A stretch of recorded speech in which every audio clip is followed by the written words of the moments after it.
사랑하는 목독교 성도 여러분, 오늘은 수요일입니다.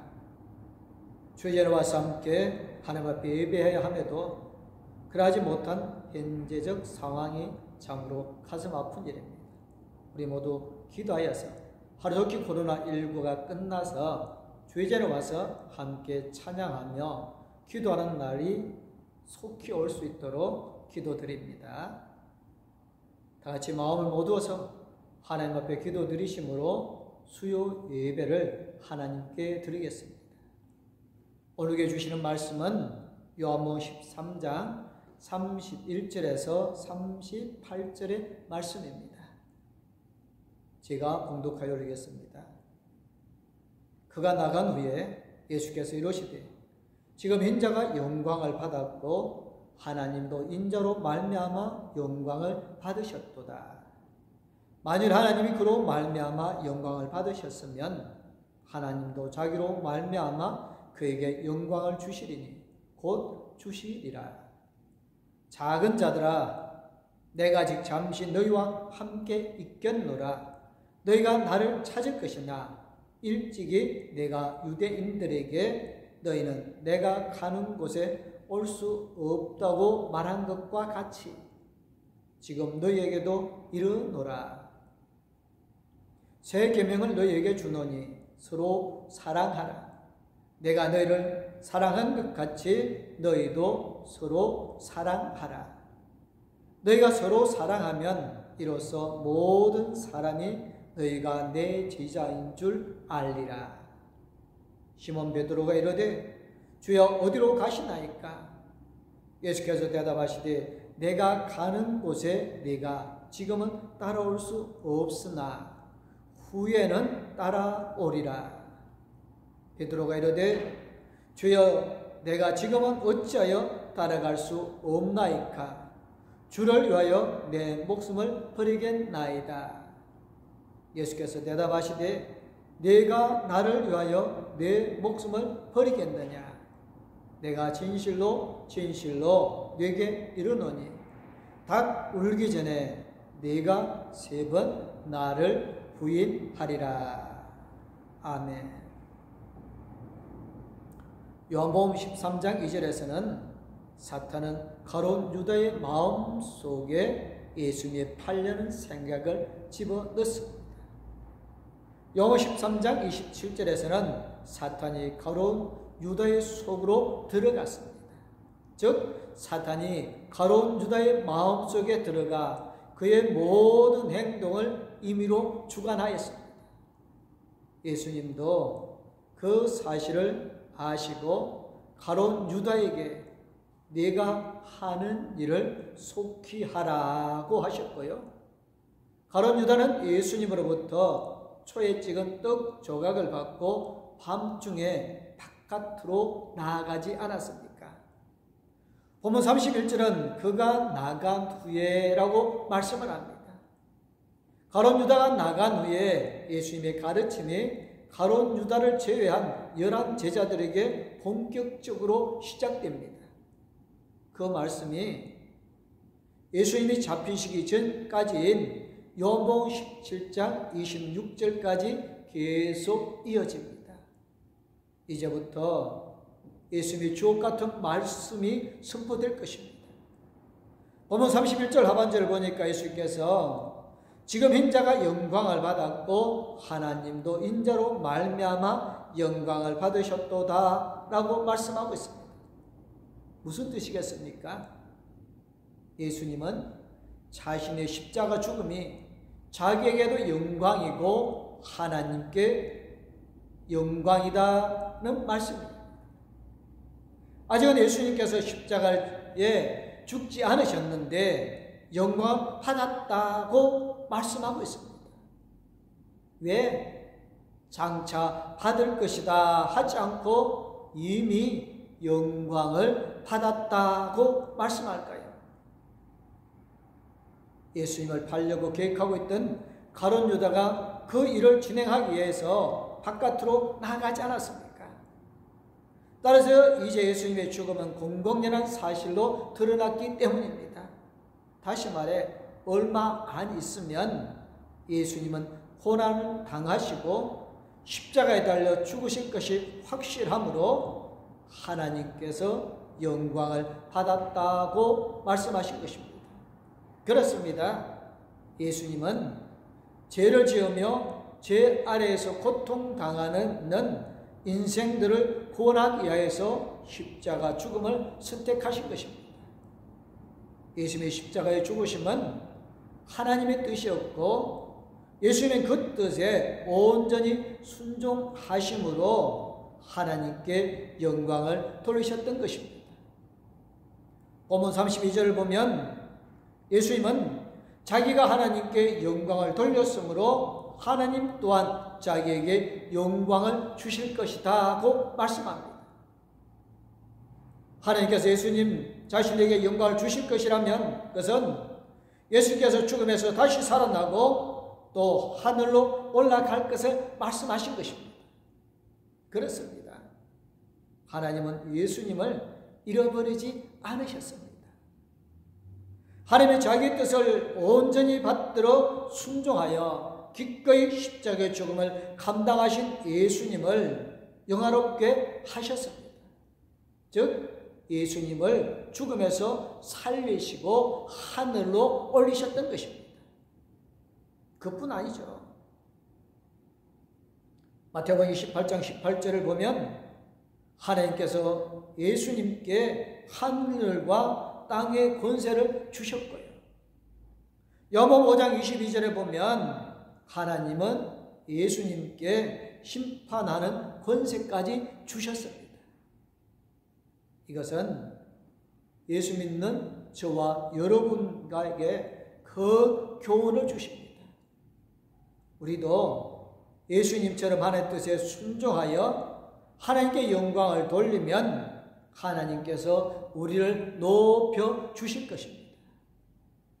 그 사실을 우리에게 교훈하고 있는 것입니다. 그렇지 않고 우리가 높아지려고 하니 자꾸 문제가 생기는 것입니다. 오늘날도 그렇습니다. 마땅히 하나님께 돌아갈 영광을 우리 자신이 가로채고 있는 경우가 얼마나 많습니까? 이제부터 우리 모두 하나님의 뜻에 순종하십시다. 그래 오직 하나님께 영광을 돌리는 성도들이 되어주시기를 간절히 부탁을 드립니다. 아무튼 예수님은 자신의 십자가 죽음과 하나님께서 자기를 살리시고 하나님 나라에 데리고 가시는 일을 기정사실화하였습니다. 그래서 보면 33절 말씀을 하신 것입니다. 작은 자들아 내가 아직 잠시 너희와 함께 있겠노라. 너희가 나를 찾을 것이나 일찍이 내가 유대인들에게 너희는 내가 가는 곳에 올 수 없다고 말한 것과 같이 지금 너희에게도 이르노라. 보십시오. 얼마 안 있으면 예수님 자신이 제자들과 함께 있지 못할 것이라고 말씀하고 있습니다. 물론 하나님으로서 예수님은 항상 제자들과 함께 계실 것입니다. 다만 몸을 가진 인간으로서 예수님은 그 십자가에서 죽고 다시 살아나 하나님 나라로 가시기 때문에 제자들과 함께 있지 못한다고 말씀하신 것입니다. 그렇습니다. 예수님 말씀대로 자신이 고난당하고 십자가에 달리고 죽는 현장과 다시 살아나 가시는 하나님 나라에는 제자들 중에 아무도 따라올 수가 없을 것입니다. 실제로 마가복음 14장 50절에 보면 예수님께서 잡히시던 그날 제자들이 어떻게 하였습니까? 다 예수님을 버리고 도망하지 않았습니까?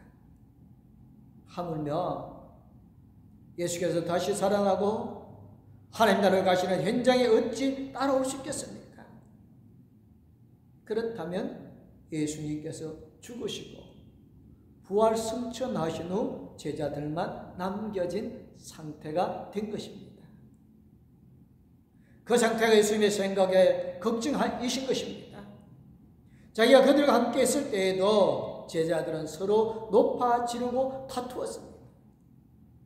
또 예수님의 신변에 위험이 생겼을 때는 모두 다 흩어지는 제자들이었습니다. 그러니 어찌 걱정이 되지 않으시겠습니까? 그래서 예수님은 본문 34절을 통해 제자들에게 간곡한 당부를 하신 것입니다. 예수님은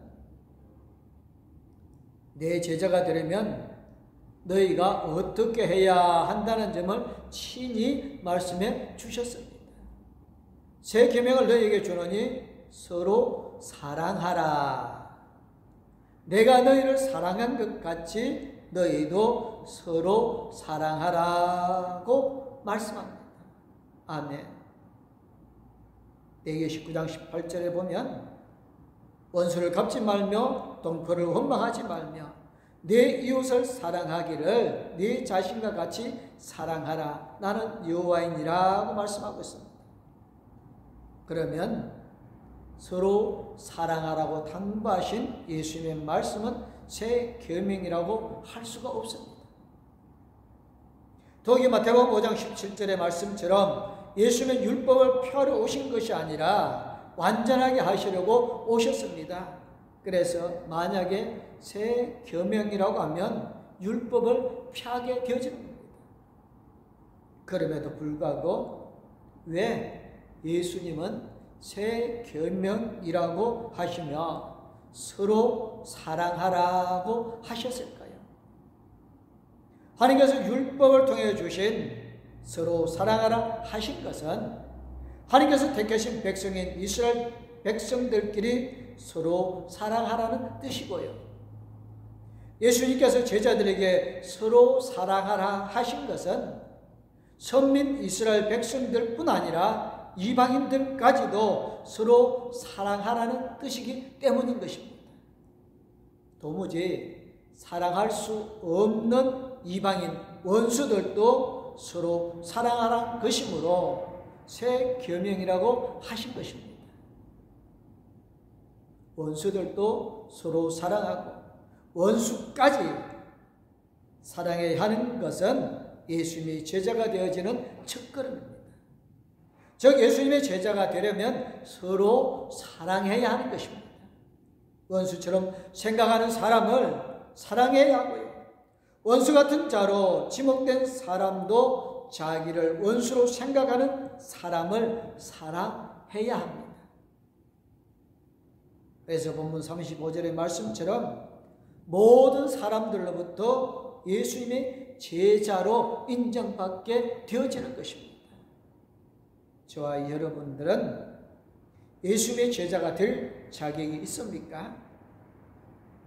저는 본문 말씀을 준비하면서 예수님의 제자가 될 자격이 없다는 것을 알았습니다.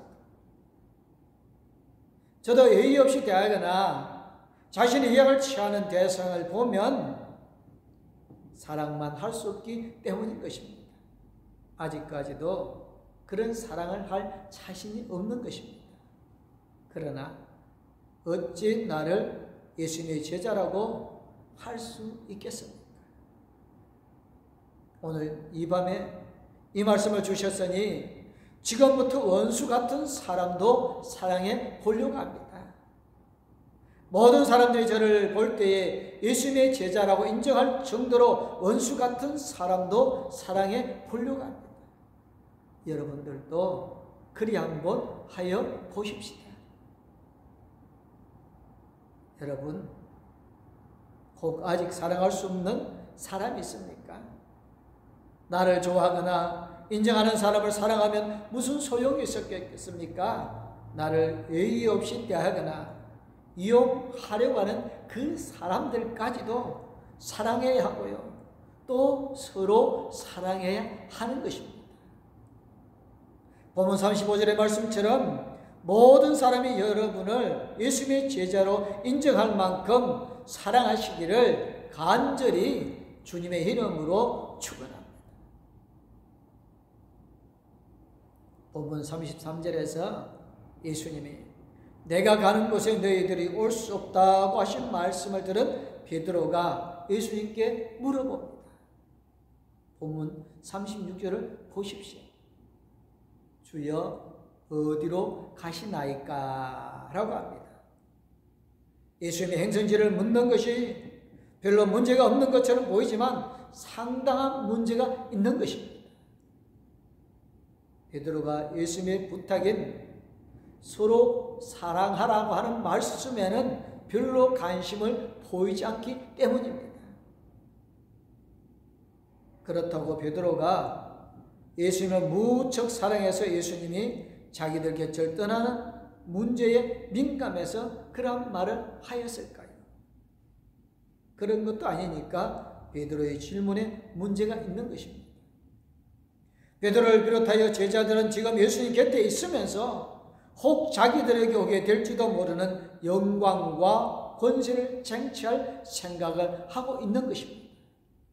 그런 생각에 사로잡혀 있으니 예수께서 자기들에게 절단하겠다는 말씀에 화들짝 놀랄 수밖에 없는 것입니다. 그래서 깜짝 놀라서 묻는 것입니다. 예수님께서 베드로의 질문에 대답하여 주십니다. 내가 가는 곳에 네가 지금은 따라올 수 없으나 후에 따라오리라. 예수님은 베드로에게 내가 가려는 십자가의 고난과 죽음의 길을 베드로 네가 지금은 따라올 수나 없으나 나중에는 따라올 것이다 라는 뜻으로 말씀하셨습니다. 그런데 본문 37절을 보면 베드로가 자기의 뜻을 굽히지 않습니다. 주여 내가 지금은 어찌하여 따라갈 수 없나이까? 주를 위해 내 목숨을 버리겠나이다 라고 자신의 각오를 예수님께 말씀드리고 있습니다. 그러나 베드로가 지금 예수님께 말씀드릴 각오는 진정성에 묻어나는 게 사실입니다. 다만 예레미야 17장 9절의 말씀처럼 만물보다 거짓되고 심히 부패한 것이 마음이라는 사실을 놓치고 있습니다. 즉 베드로가 예수 위해서 목숨을 버리겠다는 각오는 진심이지만 그 마음이 언제 변할지 모른다는 사실도 염두에 두고 좀 더 신중하게 말해야 했습니다. 여러분, 사람의 자신의 의지와 결단대로 다 된다면 얼마나 좋겠습니까? 누구든지 하루에 몇 번씩 결심하고 결단을 내리지 않겠습니까? 하지만 제 아무리 열정이 있는 사람도 어려움을 당하면 금방 그 열정이 식을 수도 있다는 사실을 알아야 하는 것입니다. 또다시 베드로는 자신의 조급하고 성급한 면모를 여지없이 드러내고 말았습니다. 예수님은 베드로가 열정과 동시에 성급한 마음을 가지고 있다는 사실을 알고 계십니다. 그래서 보면 38절의 상반절을 보면 베드로에게 되묻습니다. 네가 나를 위하여 내 목숨을 버리겠느냐고 하셨습니다. 무슨 뜻입니까? 베드로야, 나를 위한 너의 열정은 가상하다만 지금은 아닌 것 같아. 지금은 내가 나를 위하여 목숨을 버릴 수 없다는 뜻으로 말씀하셨습니다. 그리고 본문 38절 하반절에서 예수님은 예수님 위하여 목숨을 바치겠다는 베드로에게 청천벽력과 같은 예언을 하셨습니다. 내가 진실로 진실로 네게 이르노니 닭 울기 전에 네가 3번 나를 부인하리라. 예수님께서 결코 베드로에게 받을 충격을 모르셔서 이 말씀을 하신 것이 아닙니다. 또 베드로의 성급한 마음을 여지없이 부숴버리기 위해서 이 말씀을 하신 것도 아닙니다. 큰 소리를 뻥뻥 치는 베드로를 부끄럽게 하기 위해서 이 말씀을 하신 것도 아닙니다. 단지 자신을 깊이 돌볼 뿐 아니라 이전보다 더 겸손한 마음을 가질 것을 바라면서 이 말씀을 하신 것입니다. 이 말씀은 이튿날 그대로 이루어졌습니다. 베드로는 예수님을 3번 부인하고 달아났습니다. 지금 예수님을 부인하고 다음날 달아났지만 후에는 따라오리라고 하신 예수님의 말씀대로 나중에는 예수님을 따라갔습니다. 즉 베드로가 예수님이 고난당하고 십자가에 죽으실 때에는 함께하지 못하였으나 예수님의 승천 후에 성령 받고 복음 증거를 하다가 예수님을 따라 십자가에 거꾸로 못 박혀 순교하지 않았습니다. 우리는 여기서 예수님의 제자가 되려면 어떻게 해야 하는지를 발견하게 되어집니다. 이미 말씀드린 대로 예수님의 제자가 되려면 서로 사랑해야 하고요.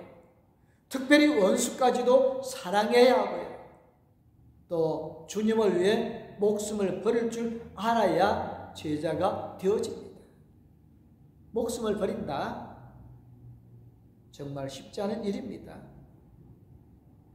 그러나 우리 또한 베드로처럼 성급하거나 조급한 마음으로 목숨을 버리겠다라고 결심할 수 없습니다.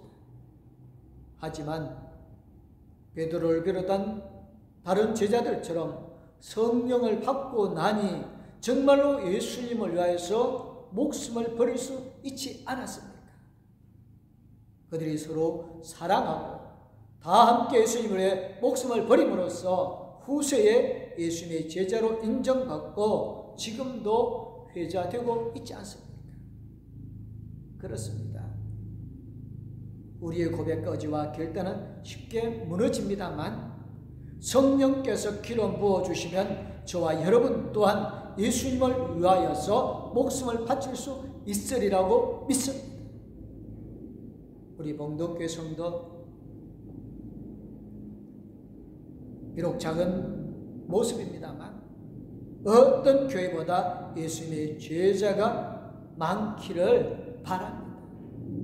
성도끼리 서로 사랑하고요, 또 성령 받고 예수님의 목숨을 버림으로써 후대에까지 예수님의 제자가 되고 회자가 되어지기를 간절히 주님의 이름으로 축원합니다. 기도드리겠습니다. 사랑의 하나님, 베드로의 조급한 성격이었지만 성령 임하게 되어지니 그의 모든 것을 내려놓고 예수님의 제자가 되어지고 그 제자됨을 통해 오늘 우리에게까지 복음이 전해지게 하여 주셔서 감사를 드립니다. 하나님, 우리의 삶이 예수의 제자의 삶이 되어지게 하여 주시옵소서. 우리를 힘들게 하고 어렵게 하는 그들을 대적할 것이 아니라 그들까지도 사랑할 수 있는 우리 봉독교회 성도님들이 되어지게 하여 주셔서 이 땅의 많은 사람들에게 정말로 봉독교회 성도들은 예수님의 제자다라고 칭찬받게 하여 주실 줄 믿습니다. 영원토록 함께해 주시고 그 하나님께서 우리를 사랑해 주신 그 사랑을 우리도 이웃을 향하여서 사랑할 수 있도록 하여 주시옵기를 간절히 우리 주 예수 그리스도 이름으로 기도드리옵나이다. 아멘. 이제는 우리에게 새 생명을 주신 우리 주 예수 그리스도네요, 영원토록 함께해 주시는 하나님의 그 큰 사랑, 우리 아이가 갈 길을 동행하여 주시고 인도하여 주신 성령님의 감화 감동 위로 교통 충만하시니 가정에서 하나님 앞에 예배드리는 우리 봉독교회 모든 성도님들과 이 땅의 그리스도인들과 코로나19로 인하여 고통당하는 그들과 가족들이 이제부터 영원토록 함께하옵기를 간절히 축원하옵나이다. 아멘.